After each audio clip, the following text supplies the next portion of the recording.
let's just talk about the elephant in the room for a second. And I'm at REMAX, and Real just bought our company, and I'm seeing conversations in the back Facebook groups that you guys aren't seeing.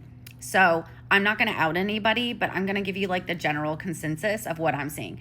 And also like a bunch of the players at Real, like the founding members and top 100 or whatever that are meeting in Miami this week, what they were saying. So first of all, a lot of those agents used to be former REMAX agents at Real, and they are very excited. They've been posting all kinds of excitement from the rooftops. There's even one of those agents that has the balloon tattooed to the back of his leg at Real. I don't know if he removed it or not, but he literally had a REMAX balloon on his leg. But anyway, they're all excited.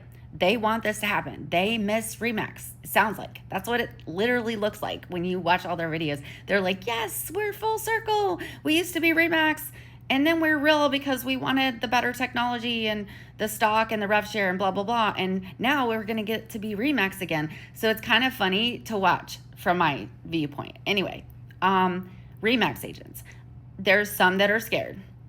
I won't lie. They're like worried that this is going to change the company as a whole because they have emotionally invested and tied to the balloon logo and the brand and what was started by Dave and Gail Lineker, the founders.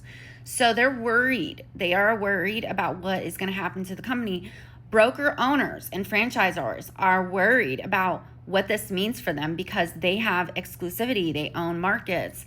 They own franchises. They put a lot of money, millions of dollars investment into growing their offices. And now we're going to be a tech platform, or that's what they think. So we have had very little communication from REMAX side, like LLC, like corporate, just letting us know what the future holds, just that we're going to stay the same. That's all they've said. We're going to stay the same. They put out FAQs. They said REMAX, they're not doing anything with the brand. But then you've got all the stock trading people out there online saying, oh, REMAX was going under, like we have all this debt, millions of dollars. And then Tamir, which is the CEO of Real, said, of course he's going to save REMAX money as soon as it's signed later in the year because they don't own us yet, that they were going to save us money. And this is all out there in the public, by the way, that they want to cut costs for us and that their back end is significantly less money. Will that save $300 or $400 million, which they're in debt? I don't know. But debt, not all debt is bad debt for a company.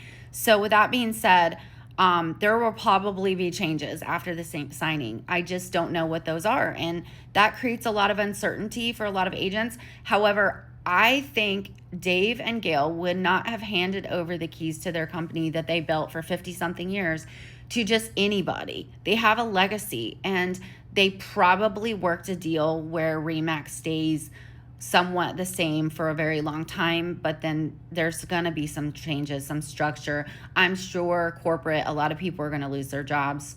That just happens when you reorg a company. So do we know what's going to happen? No. Is it scary for some of the agents? Yes.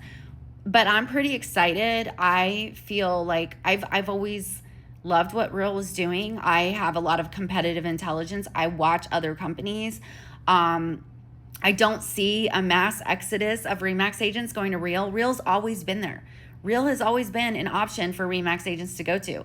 They're just still at REMAX. So we don't see a bunch of people jumping back and forth across brands, not unless they merge us together. Is that going to happen? I don't know. I can't predict the future, but that's my take on it.